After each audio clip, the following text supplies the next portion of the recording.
જય શ્રી કૃષ્ણ મિત્રો। અમે ગામડા બાજુ જતા હતા ત્યાં અહીંયા હોલ કરવા ઉતર્યા તો અહીંયા મેં આ છોડ જોયા। આને અમે સૌરાષ્ટ્ર બાજુ આને અકાળી કહીએ છીએ।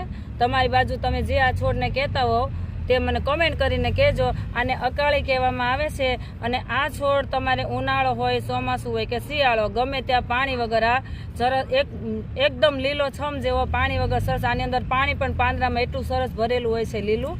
તો આનો પણ દેશી એક ઉપચાર પણ તમને બતાવી દઉં સાથે જોયો તો આ મિત્રો છે ને આના પાંદડા તમારે સવારમાં નળના કોઠે 8 થી 10 પાંદડા લઈ અને હથેળીથી ચોળી અને 1 ચમચી રસ પી જવાનો। શેના માટે કે જેને મસા થયા હોય, મસા હોય ને તમારે જળમૂળમાંથી જતા રહેશે। તમે 8 થી 10 દિવસ આનો યુઝ કરશો ને 2 ટાઈમ એટલે આ મસા તમને જળમૂળમાંથી જતા રહેશે। મિત્રો આના જો આવા ફૂલ આવે છે, આવા પીળા કલરના ફૂલ આવે છે। અમે આને અકાળી કહીએ છીએ, ઘણા આને પાણાફાઈટ પણ કહે છે। બધા ગામડામાં અલગ અલગ ભાષા રીતે આને ઓળખતા હોય છે, અલગ અલગ રીતે। તો અમે આને અકાળી કહીએ છીએ। તો મિત્રો આ તમે ઘરે ઉપયોગ કરજો, જેને મસા હોય એને, અને તમને સારું થાય પછી જ મને કમેન્ટ કરજો કે આ મારો ઉપચાર કેવો છે।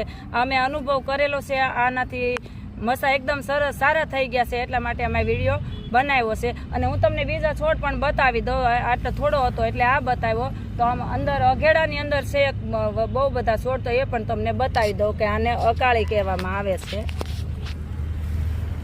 તો મિત્રો જો આ અકાળી કહેવાય, મસ્ત મજાની લીલી લીલી પીળા ફૂલ છે અને જો આ અકાળી કહેવામાં આવે છે આને। અમે આ વચ્ચે અઘેડો છે એટલે દેખાતી નથી। તો મિત્રો તમને મારો વિડીયો કેવો લાગ્યો? જો ગમ્યો હોય તો લાઈક કરજો અને બીજાને શેર પણ કરજો। આનાથી સરસ સારું થઈ જાય છે, એકદમ 100% રિઝલ્ટ છે આનું। અમે 2-3 જણાએ યુઝ કર્યું છે અને સારું થઈ ગયું, એટલા માટે આ વિડીયો બનાવ્યો છે। તો મારા વિડીયો લાઈક કરજો અને બીજાને મોકલજો। જય શ્રી કૃષ્ણ।